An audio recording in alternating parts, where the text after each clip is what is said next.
Assalamualaikum warahmatullahi wabarakatuh. Di sini kelompok kami akan membahas materi tentang isu-isu keuangan dalam implementasi strategi. Baiklah, saya akan memperkenalkan kelompok saya. Yang pertama, Musfirotul Laili, NIM 1861080.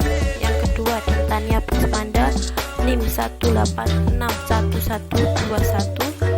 Yang ketiga, Reza Devita Mei Firnanda, NIM 1861173. Dan yang keempat, Mainanda Nur Aini, NIM 1861182. Sifat alam dari implementasi strategi.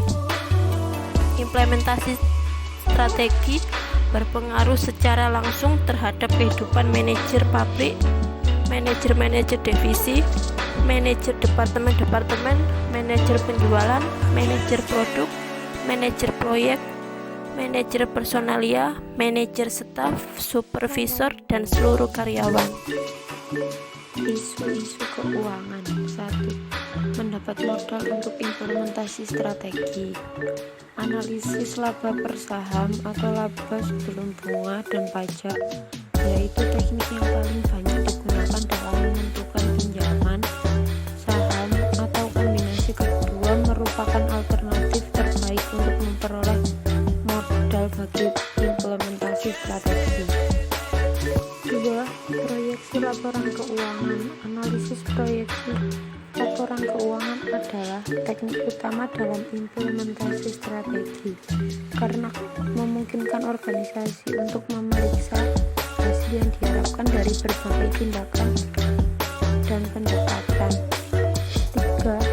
Anggaran keuangan. Anggaran keuangan adalah dokumen yang memperlihatkan secara detail bagaimana dan bisa diperoleh dan dibelanjakan untuk suatu periode tertentu.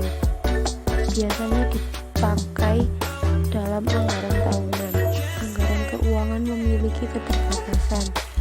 Salah satunya adalah program yang telah dianggarkan dapat menjadi terlalu kaku dan mahal.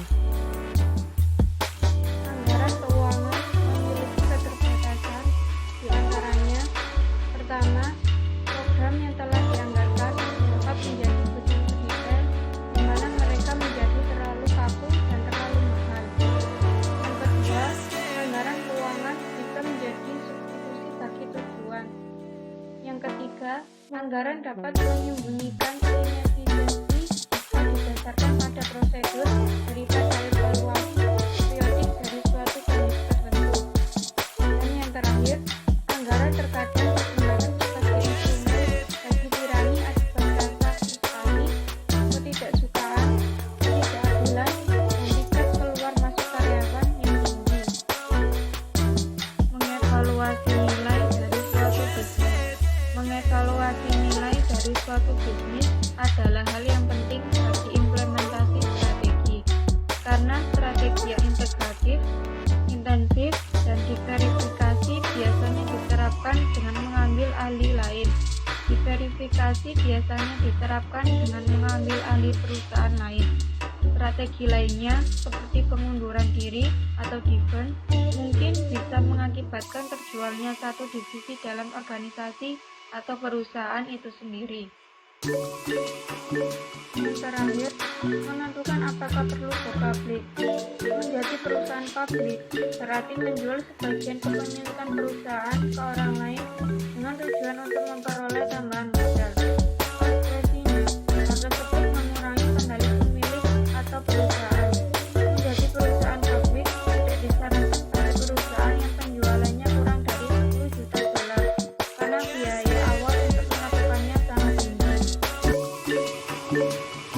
Untuk menentukan nilai bisnis dapat dikelompokkan ke dalam 3 pendekatan utama. Pendekatan pertama adalah menentukan nilai bersih atau modal pemegang saham. Pendekatan kedua adalah dengan mengukur nilai suatu perusahaan muncul dari keyakinan bahwa nilai dari bisnis apapun harus didasarkan pada manfaat masa depan yang bisa diperoleh pemiliknya berupa laba bersih.